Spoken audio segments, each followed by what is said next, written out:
Assalamualaikum warahmatullahi wabarakatuh. Bertemu lagi dengan saya di channel Emma Roslina Dewi. Kali ini saya mau ngapain ya? Saya ingin berbagi bagaimana cara membuat tulisan yang lagi viral nih, yaitu tulisan dengan efek-efek retak. Mau tahu caranya? Langsung aja simak. Teman-teman, langsung saja kita buat tulisan ya. Kita klik teks, kemudian add heading, kita perbesar sampai 100 saja ya saya tulisannya, atur, kemudian kita ganti pakai horizon, ini lebih jelas ya. Selanjutnya kita kasih elemen retak, yaitu crack overlay. Nah, kita pilih yang seperti ini saja.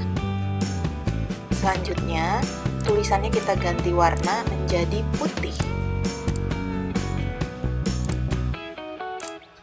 Lalu elemen crack kita tarik ke depan.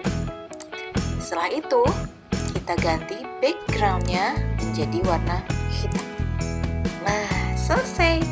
Mudah ya teman-teman, semoga bermanfaat. Assalamualaikum warahmatullahi wabarakatuh.